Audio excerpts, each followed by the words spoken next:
Good morning and a very warm welcome to Conference Conversations, an interactive online talk show where we discuss key issues and questions related to the work of the Conference on the Future of Europe on a regular basis. These conversations are organised under the auspices of the Conference Observatory, a joint initiative by the Bertelsmann Stiftung, the European Policy Centre, the King Baudouin Foundation and the Stiftung Mercator, which aims to observe, critically analyse and inspire the deliberations of the conference and also develop its own proposals to improve the EU's future participatory and democratic architecture. My name is Jacki Davis, and as always, I'll have the privilege of moderating this entirely interactive debate on the war in Ukraine and the Conference on the Future of Europe.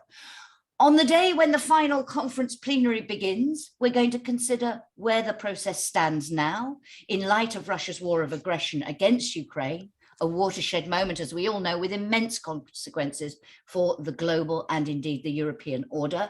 And we're going to ask, does this new era raise a question mark over the conference? Can we still continue to discuss the future of democracy in the EU while more immediate concerns are on the agenda?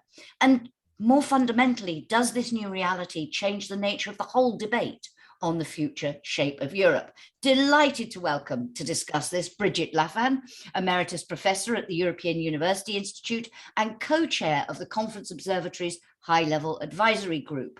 Professor Dr. Daniela Schwarzer, Executive Director for Europe and Eurasia at Open Society Foundations, and she's also a member of the advisory group.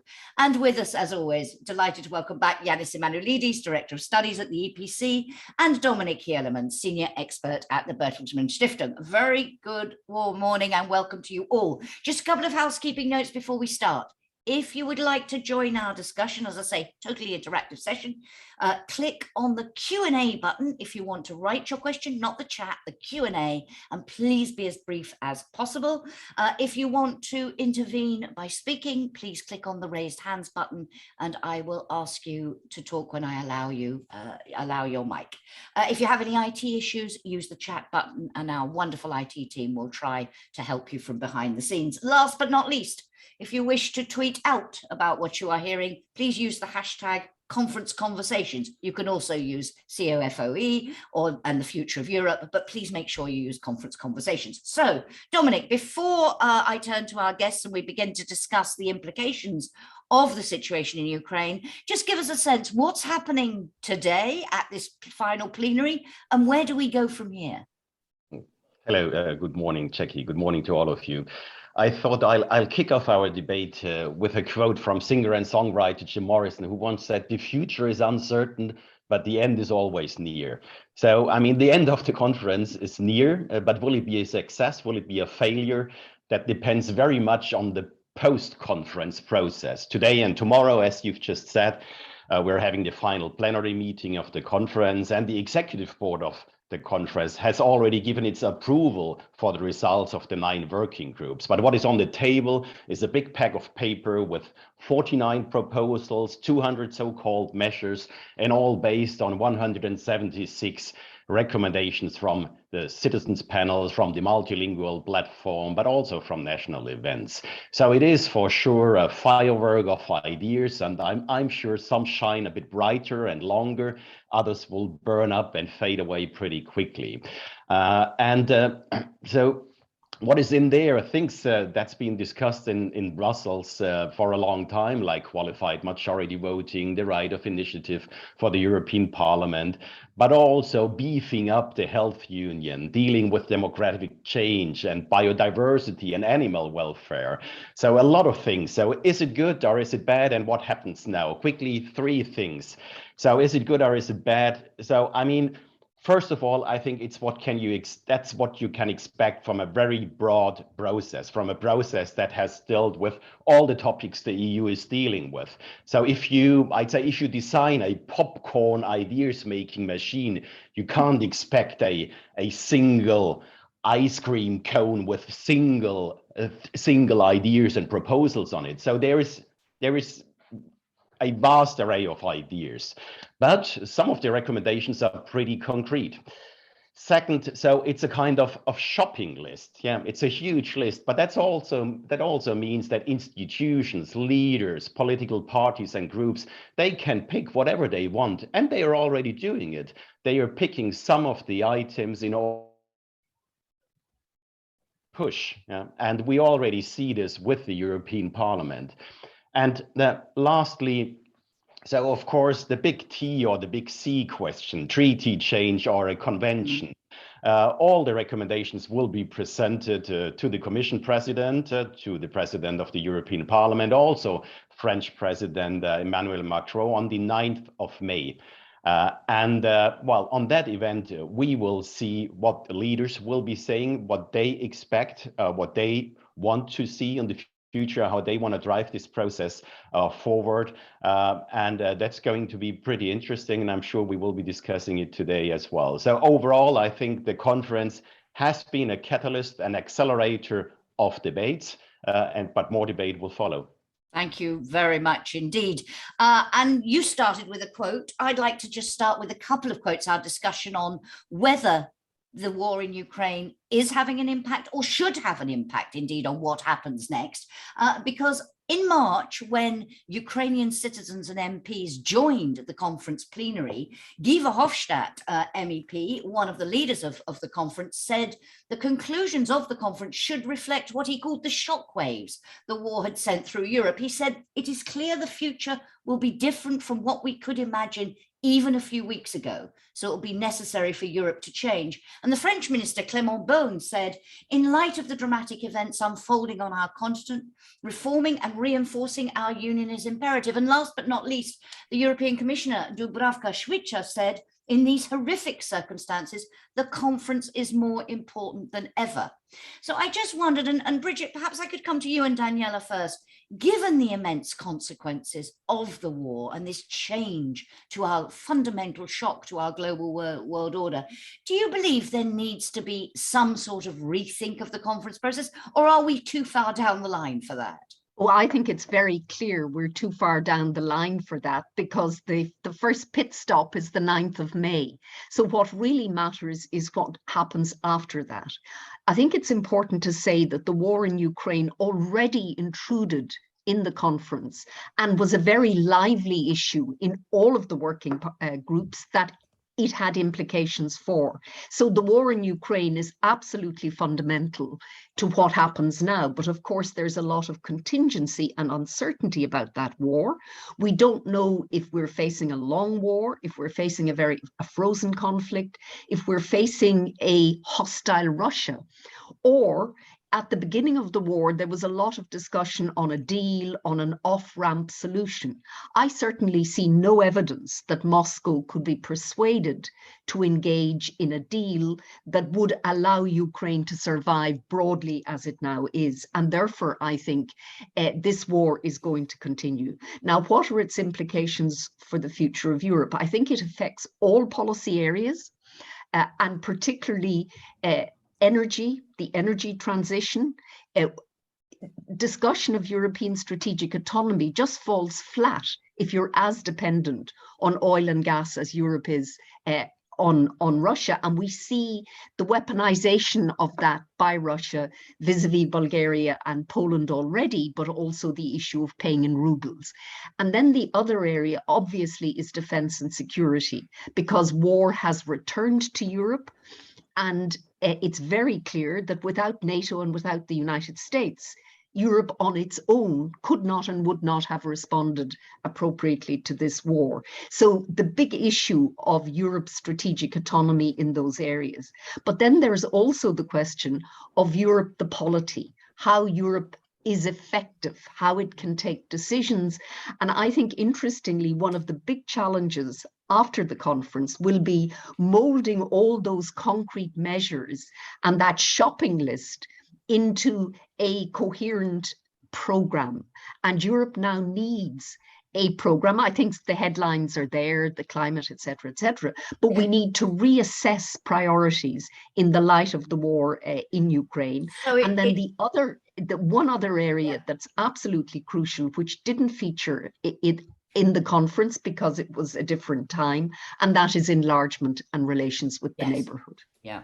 Yeah, lots to come back on. I'd like to come back on all those points. So essentially, too late to stop the clock, as it were, too late to revisit, you think, the proposals. But the question then would be, given those issues that you're highlighting, is it just a question of how EU leaders react and it changes the way they react, or will we need subsequent sessions to go back to citizens, perhaps, in light of what's happened? We'll come back on that a bit later. But Daniela, your overall sense of where we are, the impact of the war, and how it might, should, could affect the conference. Thank you very much, Jackie, for that first question. And I can say that I fully agree with what Brigid has just said. So I will try not to repeat much, but to add maybe a sense of urgency to where we are now and what the potential is that lies in the works of the conference and how we should look at May 9th. So in my view, what the war has shown us as Europeans is that we have topics on our table which had been identified well before. Take, for instance, the whole discussion on energy. Energy security, cooperation of member states to provide for energy security and how to look at Russia and all of this. This debate Europe has had since the year 2014, since the annexation of Crimea, but even before. So we have seen that the member states of the European Union in this particular issue didn't move fast enough. Had they done that, we would be in a very different situation today. And I'm saying this standing in Berlin. Right, so one of the countries definitely is Germany that did not move quickly enough. On security and defense, it was really Trump's presidency that pushed Europeans to consider that they have to build a stronger capacity to act, and that was the launch of PESCO then roughly 4 years ago, and the subsequent small steps to get things ahead. Now, with the war in Ukraine and Russia's aggression, and our expectation that I think we have to have is that this may go beyond Ukraine. Transnistria, the Republic of Moldova, has already been mentioned by Russian leaders. And we, of course, know that Russia to date interferes in many ways in EU's neighbors towards the east, but also within the European Union. So we have a substantive security threat. And I think what the war brought to Europe is a more symmetric analysis of this threat. Beforehand, since 2014, this was mostly the Baltic states and Poland, so those countries in geographical proximity to Russia who would warn and who would try and encourage the European Union to do more to protect itself, both in terms of preparedness for military attack, but also for the intervention within societies and the attempt to undermine in the EU. And so this now, the war, I think the war has changed the thinking on the urgency to act. I don't see so many substantively new issues popping up. But now that we are moving towards May 9th and the conclusion of the conference on the future of Europe, I think what needs to happen is political initiative and public pressure to actually be serious about implementing conclusions from all those analytical observations which have been around for all too long. And here the delivery of the results and the question, what will be done of them, it is, as Brigid has said, it's then first of all a question of prioritization and selection.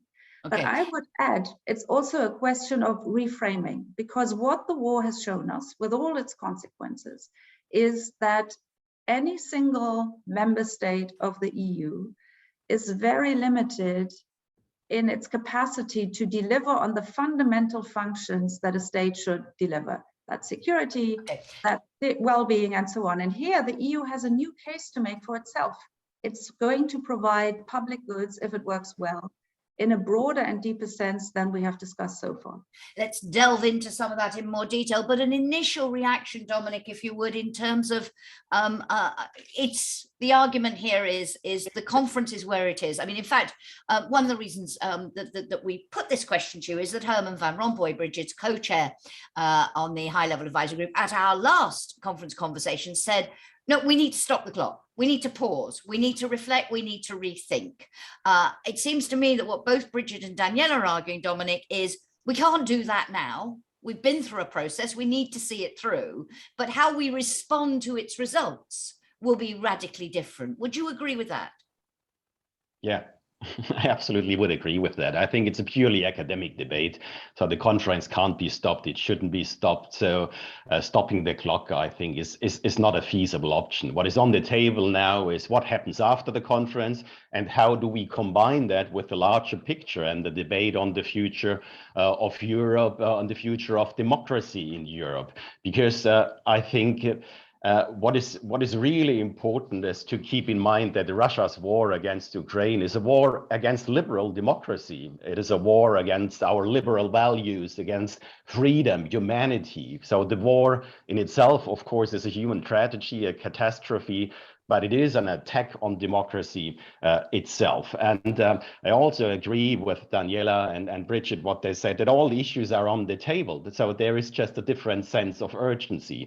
What we can see is that, of course, the West is back, but still, I mean, are we that united in Europe as it seems to be also, I mean, now, are we that united in the long term? So that's a question I still have. I mean, looking at the French debate and also how Marine Le Pen did her debate. So, I mean, she was basically saying, of course, we've got to take care of all the Ukrainians, but a lot of French people suffer too.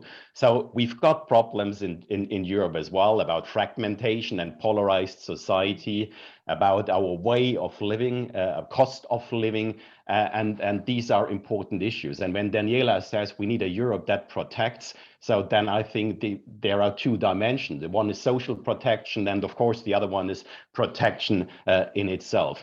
The other aspect is that I think the debate on institutions is back. So definitely, and that's an outcome of the conference. The European Parliament will push for that. So we are not just solely talking about policies again, we're talking about the future of EU integration again. So, and this is back on the table, and with the enlargement question that is now more urgent and that needs to be dealt with differently in the future, there is, to underline then again, a different sense of urgency. Thank you very much indeed. Janis, complete the picture. I mean, the EPC has talked a lot about the age of the perma-crisis. We heard Christine Lagarde, the ECB president, European Central Bank president yesterday, using that phrase as well. In the age of the perma-crisis, now in its most dramatic phase since this age began, if you like, what do you think needs to happen in terms of what we do with the results of the conference, if you agree with the others that we can't possibly stop the clock now? Well, first of all, I don't want to repeat what has been said, but yes, we live in a different world. This chapter of what we have called the perma-crisis is a massive chapter with massive effects on the EU and its member states, and also at the global level. So saying that the world is no longer the way it was before the 24th might sound simple, but it is just the truth. We are living in a different world and we need to react to it. And that means from an EU perspective, that we need to rethink. That was a term which already was mentioned. We need to rethink of how we do certain things at the European level. We need to look into how we deal with energy policy. We need to look into security defense.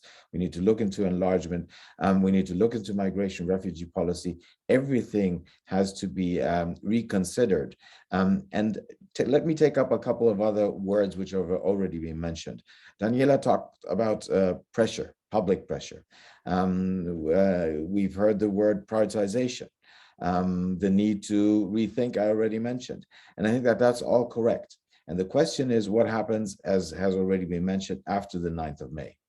We now have the 49 proposals on the table with more than 200 measures.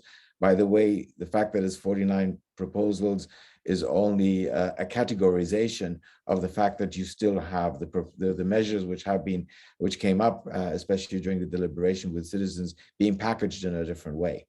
So we actually have not had a prioritization of what really is important. And that is something which I think needs to be done, but it needs to be done now in the light of the new reality we live in.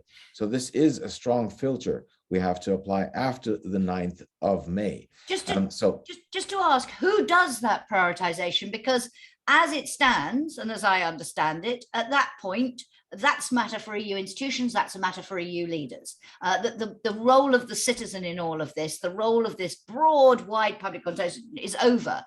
Do you think that in light of what has happened, if we can't stop the clock, and we shouldn't stop the clock, but still there needs to be a new mechanism? Really, same question to you all. When that prioritization, that selection is done, for going back to the people who took part in this process to say, does that match your expectations? Janis first, and then same question to you all.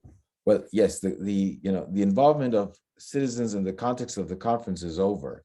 But the conference, even if it's over, doesn't end on the 9th of May.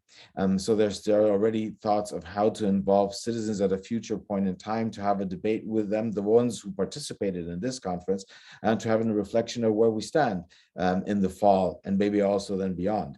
So the involvement of the citizens who participated in this conference won't end. But the question is the right one. Who decides on what the priorities are? And I think it's going to be a mixture of different things. The European Parliament is positioning itself and is triggering Article 48, saying on the basis of what has been discussed in the context of the conference, we need a convention, we need treaty change. They hope that because you need a simple majority in the Council to agree to a convention, if it's called by one of the EU institutions, and the EP is calling for one, that there will be a certain momentum. Question mark. So they have decided on what they believe are now the main priorities, which, by the way, is in many ways also along the lines of what they were thinking before the conference. So it's not totally new. The Council, the European Council, we don't know. Let's see how the French. We had to wait until last Sunday to get the election results to know what will happen afterwards. But we have to see how the French will be positioning themselves on the 9th of May, what the French president will be saying in terms of what should be done. The European Parliament hopes that he will be aligning himself with the call of the European Parliament for a convention for treaty change. We'll see how he will do that. And then we will see how other members in the European Council will react to that. I'm looking now to Daniela, who said, speaking from Berlin, I'm also now currently in Germany. It's a big question of how the German government will position itself on what the French president will be calling on the 9th of May. And then you have the Commission, which also has to decide on what out of all the different measures which will be in the report they want to concentrate on, and how they want to also position themselves politically. Up till now, we've seen that the top layer, the president of the European Commission, when it comes to the conference, has not engaged political capital into it. Will she continue doing that also after the 9th of May? So you see, there's a lot of question marks, and the question of how you will continue, and again, using the word prioritization in order to concentrate on what needs to be done in light of the new reality we live in. Thank you very much. I mean, I'm just listening to this, and you talked about, do we need a convention? Do we need treaty change? As you say, we'll all be waiting to see what Macron says in particular in response to this, but what the other institutions say. But before we get into some of the substance again, Daniela, I mean, I'm just asking myself, we know how EU leaders feel about treaty change. We know how they feel about conventions. And at a time like this, with such a focus and such a depth of challenge of the Ukraine war on so many levels, and as you've all said, it affects every area. Do we really have the bandwidth for this conversation right now? And we need a lot of political energy and a lot of political commitment if some of these things are going to happen. Can it be done under these circumstances, or does it become, do you fear a tick box exercise? So, thank you, that was the conference, but we've got much more important things to deal with now. I mean, I just wonder how your sense of that. There's always a risk because, working through the 49 items or the 200 measures would be, it's a lot of work, and it will be a lot of controversy and very big questions with regards to implementation. But just ticking the box now in this particular situation where we are sitting, frankly, right in the middle of a systemic conflict which plays out in Ukraine, which is 2 flight hours from Berlin. The EU can't just turn the page and say, oh, we did this consultation, great conference, and that's it. Also because we know it's not only, it wouldn't be legitimate to make people work that way, encourage them to come up with ideas and then not embrace the work and take it forward. I mean, that's the one big argument why it shouldn't just be, the box shouldn't just be ticked. But the second one is that we know that while the European Union is essential to our stability at the moment and has been throughout other crises over the past decades, we also know it doesn't work at full potential. And because the external pressure is so big, we need to move ahead. And for your question on should there be an intergovernmental conference, treaty change, or should we go back to citizens on this reframing this prioritization issue? I do believe we need a continuous process with broader citizens' involvement. We have to be far more creative in thinking about, engaging with people out there. But I would say with that sort of question, is it an either or? Are we going for treaty change and is all energy there? Or are we trying to do what is possible below treaty change? I would say we should absolutely push forward with things that can be implemented without treaty change. For instance, progress on energy union, progress on defense cooperation, progress on protection of democratic resilience, the whole question of how we deal with our Eastern neighbors and the Western Balkans, so the whole enlargement question. But at the same time, we need to be honest with ourselves. We haven't adapted the EU to its international environment, which reaches far into the EU. And we have to build a stronger European Union in order to have it protect us, as it has done in many ways, but there are also flaws, and we know them. And working on them will not only go through legislative action, we will need a review of certain items in the treaty. And I would say it's both. It is a prioritization of direct implementation, and I think there should be a tough, hard deadline that governments should commit to in the European Council and task the Commission to push things forward.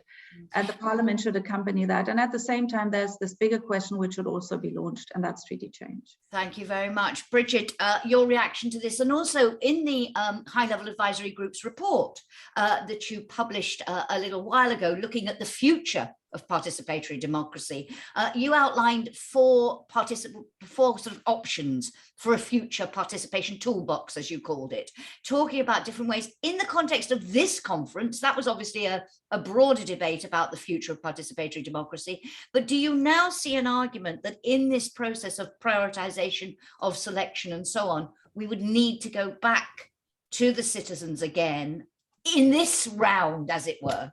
So I think we need to be careful here because we're prioritizing citizens now. In fact, we actually need a lot of political capital, political leadership, and that comes from state capacity and collective capacity. And for me, the next phase really is about the institutions and the governments looking at what's come out and deciding of that shopping list, as Dominik described it, how do we react? But that shopping list is not everything. There are other important things that won't be on it. So for me, it's absolutely essential now for the EU for the next 5 years to decide on what are the broad outlines of the programmatic underpinnings of the system. Then there's a second set of questions around how it does its business. And that relates to treaty change, but also to participatory democracy. But participatory democracy should not be reified. It doesn't work unless it interacts and intersects appropriately and properly with people who are elected. So I think we need to be careful. And the other balance that the union has to keep is that there is a duality fundamentally in the EU, and that is it is a union of states and a union of peoples. And you need to keep that balance, and you also need to keep the balances between the collective, the European, and the national domestic. And I think sometimes when we talk, for example, the European Parliament, triggering Article 48, the Parliament is a power-seeking institution, and I understand why it is. It started out weak, and it's progressively got more powerful. But we shouldn't reify the positions of any of these institutions. because it really matters that they work collectively. It really matters that the system functions well, and that requires all of the institutions. And I think if we go back to Brexit, it's one example of the supranational stroke national institutions in the EU working superbly well, reduced competition and a reflex for coordination and cooperation. So in my view, this cannot be Parliament-led, European Council-led, Commission-led. It requires all, but it also requires the national capitals. And we desperately need in Europe to decide on the 4 or 5 big ticket items. And of course, when we look at domestic politics, there's fragmentation and volatility. But Daniela was absolutely right. If you frame things for the audience, the signaling, you get very far with citizens. So I would neither reify the leaders nor the citizens. We need it all to gel. And it's going to be messy. It's not, this is not a smooth, all federal politics are pretty messy politics. So I think we sometimes also try to imagine a world where the EU is less messy. It needs to be more coherent. It needs to have a stronger capacity to act. It needs to be strategic. Okay. But messy, it will always be. Because that is the very nature of politics of the beast. Dominik, you want to jump in? So did Janis. Dominik, please. Yes, not on strategic messiness, but more on the connection of deliberative democracy and representative democracy. And I fully agree with Richard. So we shouldn't go back to the citizens and discuss it over and over again what they have worked on.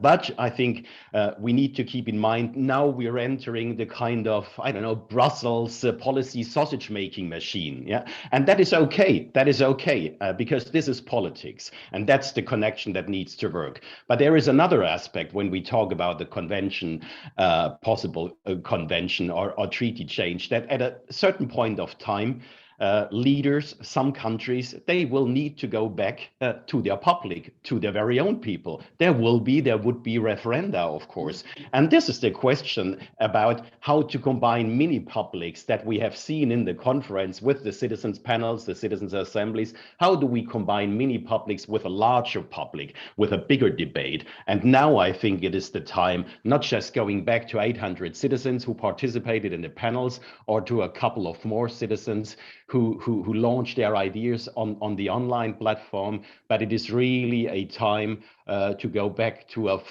few more million Europeans and engage all of them in a Interesting, debate. Dominik, to interrupt you, and then I'll come back to you. Nico Keppens in our audience had asked, do you think a majority of EU citizens really stand behind what the Future of Europe conference brought up? Isn't there a need for a European year of democracy, says Nico, with discussions all over Europe on what we understand by democracy, because that is to be agreed widely before citizens again accept decisions taken by democratic institutions and elected politicians. See the diminishing number of people going to vote. I'm just wondering, how do you get those more millions? Just to follow up quickly, Dominik, you said a few more million. How do you do it?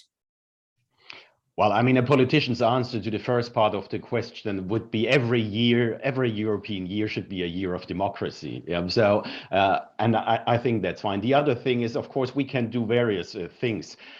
So there could be a representative survey, of course, based on all those 49 recommendations to get the insights of a wider European public. But that's a pure technical measure. So, I mean, and it's not about that anymore. It's really about having a sincere debate. And this might be old-fashioned sometimes. I mean, Macron did it in France. So unfortunately, he didn't do these bigger debates right before the elections, but he did it 2 or 3 years ago. But engaging people in a serious way, and it can be done offline, it can be done online, but it is really about all those issues that are on the table, but not just with selected audiences, but with all those who are alienated, who have turned off the telly when politics show up. So that is important, I think.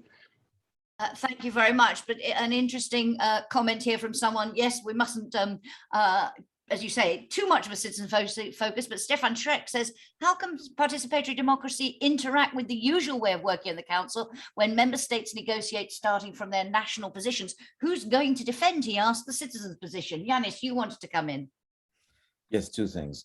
One, I think if we would have different 800 citizens participating in these European citizens panels, the outcome would have in many ways resembled the outcome of this effort of the conference. So in many ways, I think, because the question was, do these positions taken by citizens in the context of the conference, which will now be reflected in the final report, do they actually represent what citizens think? I think in many ways, yes, they do. Now, obviously, if you would have done this exercise now, the outcome would be different because we're living in a different world. But in many ways, what comes out is something which I think is rather representative. And by the way, these citizens are asking for things which go far beyond what the governments are asking. They're more ambitious when it comes to European policy making, when it comes to also reforming the European Union. But now my bigger point, and that is, if I make a step back, my biggest personal fear is that we will not live up to the necessity which the new world we're now living up is asking us to do, that we will not deliver. That we will in 6 months, 9 months, 12 months time, potentially not have the political will and stamina to do all the things we need to do in the different areas which we have already mentioned. So you need a certain pressure on the system, on member states, on EU institutions. So you need it at all different levels in order to make sure that the pressure will be strong enough for for the entire system to deliver. And that is the question of what happens after 9th of May. And let me just add to that. I think that we need to be careful of creating a false dichotomy. A dichotomy of we need a treaty change and convention, which some actors, especially the parliament, are pushing for. And on the other side, but we need to do now the things which need to be done because of the pressures we're operating under because of the Ukraine momentum and the implications of it. I think this is the false dichotomy. We need to do both. We are under the pressure to deliver now. We will be under an enormous pressure in 3 months and 6 months' time to continue delivering, because we do not want to find ourselves in 2.5 or 5 years at a certain point asking ourselves, well, now the situation has worsened. Look at how we developed from 2014 to 22, that we do not find ourselves at a certain point and then have to say, well, we didn't again prepare ourselves enough for the new moment. We were still naive. We were still innocent in terms of how we were evaluating the situation. That is the trap we don't have to fall into. So the question is, how do you keep up momentum over a longer period of time? And in terms of the prioritization, there are people who are saying that after the 9th of May, we might require something, Andrew Duff has called it a reflection group. And it might make sense to put in place a group of wise women, men, to think about what are the 4 or 5 biggest ticket items, to quote what the word which Brigid used, in order to have that prioritization and the increased pressure to what needs to be concentrated on. That's something to think about. Thank you very much. Lots of questions coming in. I'm going to just read out one more, come back to Brigid and Daniela briefly, and then I'm going to take some questions from the floor as well. But one links to this question about who's going to defend the citizens' position in the inevitable national position negotiation between member states. David Earnshaw also says, institutions working together, but do we have a specific problem with co-repair? Permanent representatives systematically undermine, he says, collective institutional approaches of the type you talked about, Brigid, through defining their role as defending their bureaucratic view of national interest in secret. So, for example, they almost all oppose Spitzenkandidaten and transnational lists. So there's quite a concern among our audience of what's going to happen in this, but that it doesn't just turn into the old game, as it were. Brigid. So I think that danger exists, but I also think that there is urgency now. I think no one is under any illusions. All illusions have been shattered, or if there are any remaining illusions left in our part of the continent, then we have not been paying attention. But I also think we need to be, what I get from some of the questions is almost a demonization of national governments and what they represent. Perhaps a cynicism. or cynicism. But I'm sorry, you will not build the European Union without its member states. It is a union of states as well as peoples. And so, for example, Coreper, without it, you wouldn't get any legislation at all because it's an essential filtering mechanism in the system. So I think we need to accept the duality of the EU, this compoundness, people and states, EU and the domestic. And I think that, national governments are in the end representative because they come from, they're the outcome of elections and coalition discussions. So there is a legitimacy there that sometimes when you only focus on the Brussels perspective, that it's almost what I would call a tendency to be, maybe demonization is too strong, but certainly, the EU would be wonderful if only we didn't have the member states. Well, tough. They're here to stay and so have to be worked with. But I think what again, there's been a huge, very significant development in the politics of integration. And that is the amount of transnational governmental engagement. If you look at the RRF, the intensity of multiple bilateralism in the system, cross capitals, was a huge part of the story, but we don't see that. So we tend to think only vertically, but there's also all those horizontal links across Europe. So again, who takes, the citizens do not share all views on everything. Indeed not. Contestation and politics is endemic in democracy. You can't have democracy without politics. And so we have to, it's the process of contestation, but the EU is also, and I think this is very important, is a high consensus system. And that makes it more difficult, but it is better that it's a high consensus. But I think it can't be, apart from treaty change, which I think has to continue to be based on unanimity, on foreign policy, we need consensus, unanimity minus. And well, things in fact, like this was this. something So I would put that on the table. Comes through the recommendations very clearly, a plea for a move to qualified majority voting on everything except, as you say, enlargement, I think they said, and treaty change. Daniela, your reaction to this discussion, and then I want to go out to the room because there's a few hands raised. Yes, so without demonizing the Coreper, I mean, just a realistic assessment, just like Brigid gave it.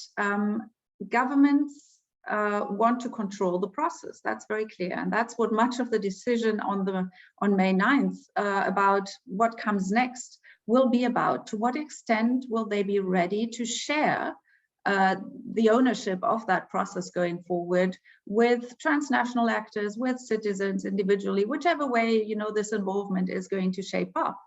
But it will be, I hope, a result where governments agree to share this conversation and the process of shaping the European Union more than they did in the past. And secondly, when it then comes about to the question of, will we have more majority voting? Will there be more participatory elements in policy formulation in the future? Again, governments will not give power away happily. So it needs to be a process which has very strong voices that make the case that the EU and member states together will be able to deliver better for citizens if certain competencies are shared on the European level in a better way than they currently are. That's why earlier on I spoke about European public goods. And here's something where sort of the old way of sausage making in Brussels, in particular in those areas where there is no majority vote, really reaches its limits, because governments are elected to look at what is good for their country.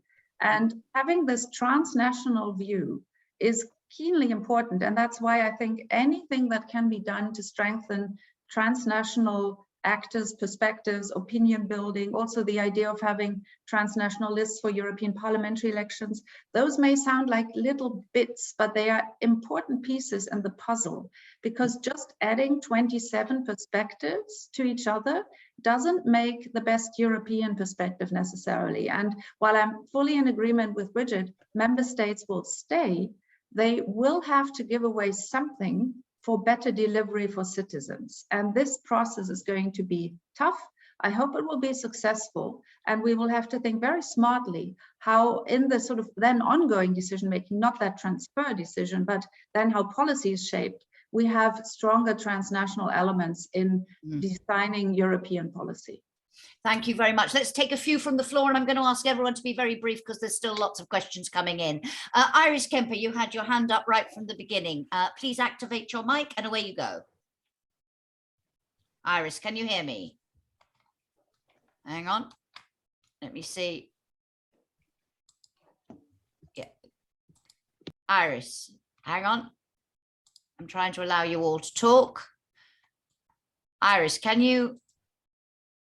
No, at the moment, no. We'll try again. Hello, Iris. Can you hear me? I can hear you now. Away you go. So I have plenty of questions. Well, I'm sorry, one each because there are too many. Try and pick your most important one. Why the dialogue is going on in Brussels, and why May 9 is mentioned that is very sensitive, and why not having this discourse in Lviv? Sorry, I'm not sure I understand what you mean. We're talking about the conference on the future of Europe. Why? But I mean, maybe that's a very bad coincidence, but you know, May 9 is overlapping with the date with Putin will probably highlight and use to a maximum to intervene again. So that's a bad timing, but let's leave it as it is, bad timing. But why this meetings are going on in Brussels and not in Lviv? Because it's a meeting of you. I mean, I'm going to answer on behalf of the panel here. A meeting of European citizens to which they did invite Ukrainian citizens. But if anyone wants to react to that, they can. Christophe Ballon, please, if you could unmute yourself. Christophe, can you hear me? Yes, hello. I'm a member of the European Economic and Social Committee. Good morning. Hello, welcome. First of all, it's indeed a very interesting coincidence. It's 9th of May. What will happen in Strasbourg and what will happen in Moscow on the same time? But this is of course not my main topic. Main topic is that the Russian aggression in the Ukraine is a touchstone for the European Union. Of course, it's obvious, and this is the right question. What will be happen after that? After the conference, after this aggression?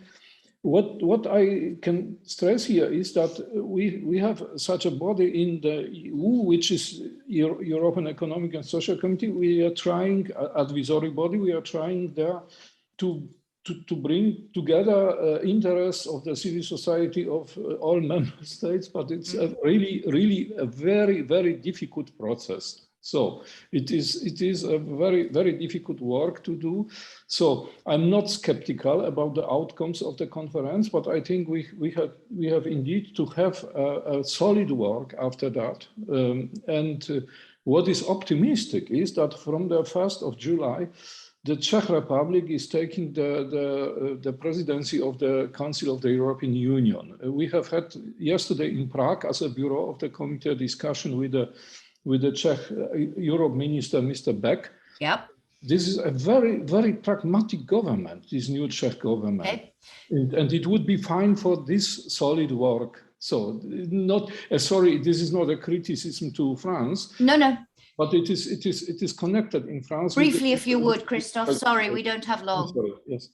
Yeah, thank you. And you're making a point there that Hannah Schurmatz also makes when we talk about, just to broaden that a little bit, the debates around participatory democracy, says Hannah, should also take into account the important role that organized civil society should play and should go hand in hand with defending the rule of law and fundamental rights since the Ukraine situation, as well as elections in European member states, have shown these values and rights cannot be taken for granted. And the EU has a role. Indeed, this is something coming through very strongly in the recommendations. I just wanted to pick up also on a written question as well, because those were more comments, but Johannes Ratter says, and I'll come back to enlargement.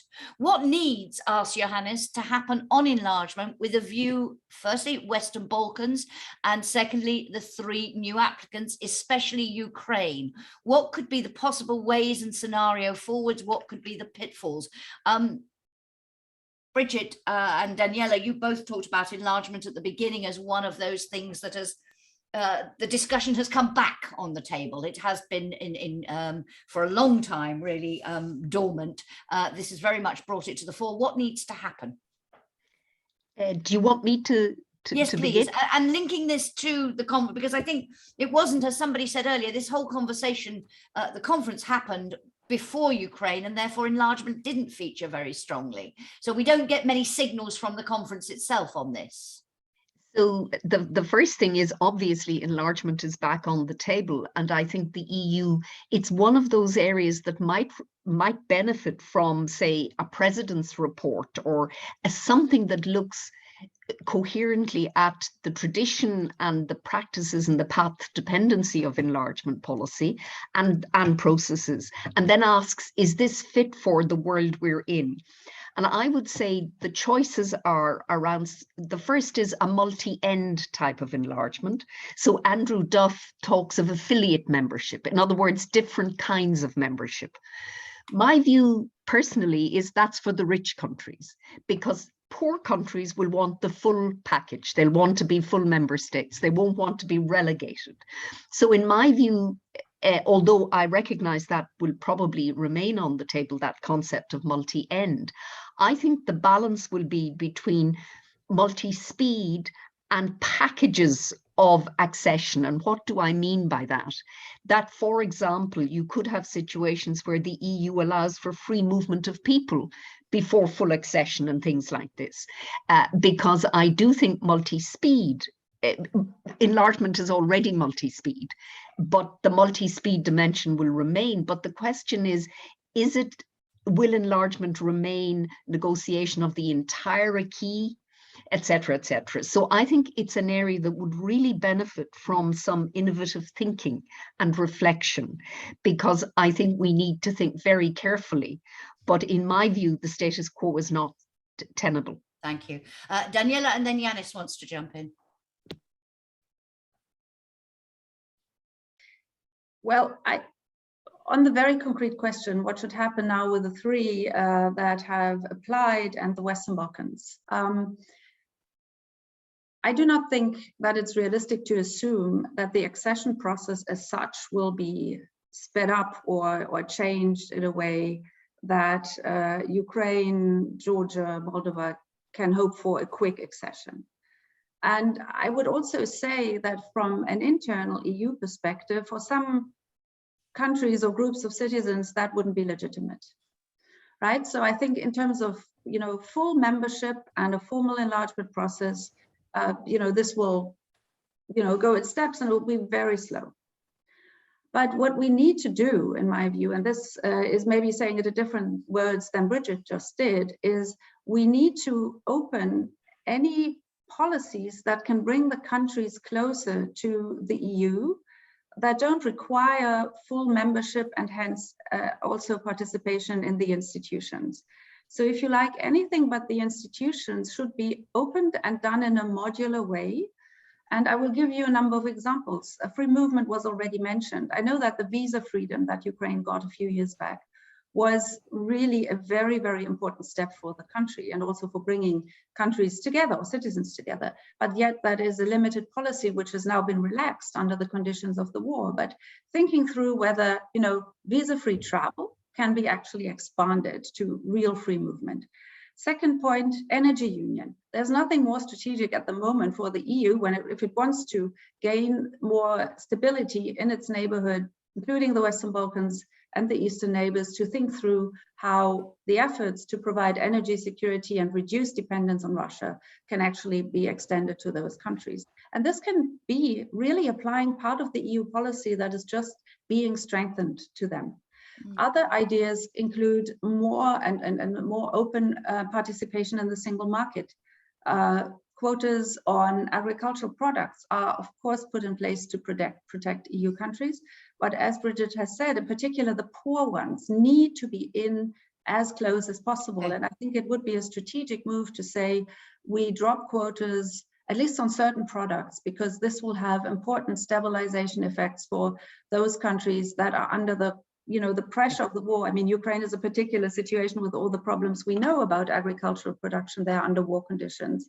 But in a perspective to open the single market more, I think is a very important step. Interesting comment from David Denti, who says, how can these ideas of affiliate associate membership be reconciled with the political equality of EU member states, same rights, same duties for EU member states and citizens? He says, in his view, they cannot. But Janis, you wanted to jump in. A couple of points with respect to enlargement.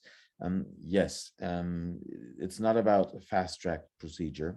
And let's not forget, it's also about these countries preparing themselves to enter the European Union, be able to enter the European Union, and also the EU preparing for further enlargements. So this is not a fast track that can be done. But we've had these discussions about alternative forms of belonging between full membership and non-membership already in the past. They never led anywhere. The question is, will they lead to something now? Partial membership, policy affiliation in stronger ways. In the past, they didn't work because of two issues, which were at some point the points of contention: money, how much money do they get? And second, how much involvement do they have in the decision-making process of the EU? And this is where people were saying, either you're in the club or you're not in the club. I think we need to rethink, be more creative when it comes to alternative forms of belonging, staged accession, whatever you want to call it. And if we come up that we cannot do these things, then we need to be more honest about enlargement itself, which we haven't been. Second point, briefly, there's a strong look now on the 9th of May. For me, it is even more important. Well, it's important to see what the reactions will be of the three presidents on the 9th of May, how they position themselves. But for me, more important is what will happen at the end of May at the Extraordinary European Council and at the June EU Summit, and how much the French presidency will be pushing to put something in place which is concrete enough in terms of a timetable and of a process of what happens in light of the outcome of the Conference on the Future of Europe. Okay. And I wonder how Berlin will position itself, which now is enormously under pressure because of their, let's call it diplomatically, insufficient speediness of their reactions when it comes to reacting to the Ukraine situation. I'm sure we'll come back to this at our next conference conversation. So going to have to stop end you, of May and June are key. Got you. Dominik, very quickly, because I want to have a last question to Brigid and Daniela from someone in our audience. For you, this whole debate about enlargement, say, didn't feature particularly so much in the conference because it has come up and come back on the table directly in response to the war.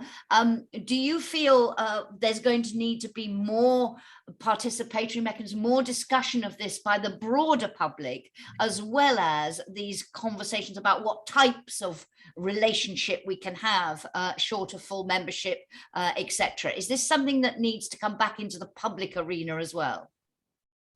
Hopefully it will, yes. I mean, if we're talking about such important issues as enlargement, so we should have a public debate about that. I mean, I think that's a no-brainer.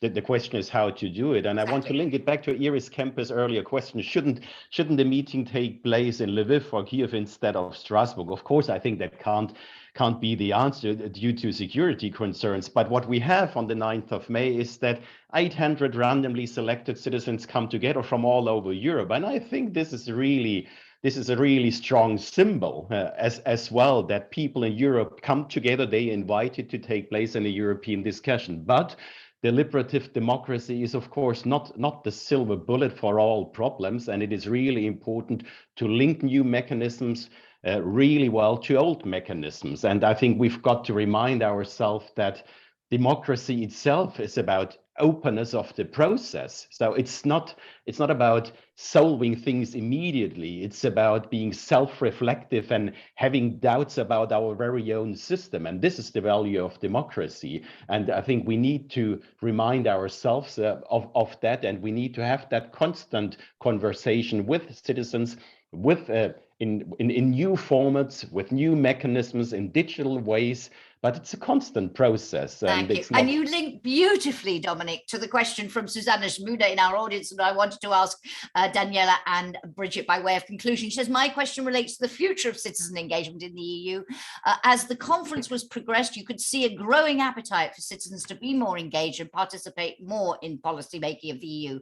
Do you think there should be a permanent mechanism for citizen dialogue? And if so, what could it look like?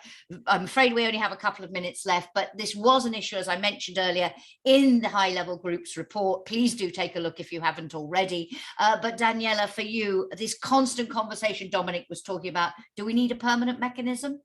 Yes, I think we do, or at least permanent involvement. A permanent mechanism, again, sounds very rigid and structured. And so I would say there needs to be a permanent involvement. And this has to take different shapes and forms. When it is about the big questions, more sort of the constitution of the EU and the big, institutional development and the scope of action of the EU, it may take one form. But then when it's about policy and impact assessment, there could be other forms that could be very interesting.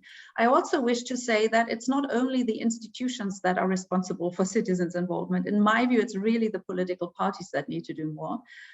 So involving citizens in the work of the political parties in a transnational way is, in my view, something to develop. Transnational lists, the possibility to be a party member in a European party, all these things also ensure that citizens can get more involved in truly European debates and not just an aggregate of national debates as they come together on the EU level. Thank you very much. Brigid, you have the final word. I can be very brief. I agree with Daniela. I would worry about a permanent mechanism because I think it could become over-institutionalized and ossified, but a permanent a toolkit for citizens' engagement, absolutely. And on that note, I wish we had another half an hour. There's so much I wanted to ask you about, so many more questions from our audience, but we are out of time. And thank you so much, particularly to Brigid and to Daniela, Dominik, Janis, as always. Thank you to all of you for joining. We'll be back next month with another conference conversation. In the meantime, you can still follow the Observatory on Twitter to be kept constantly informed about its activities, get updates on what happens at that plenary this weekend and what happens on May the 9th and thereafter. So thank you all very much and have a great weekend. Goodbye.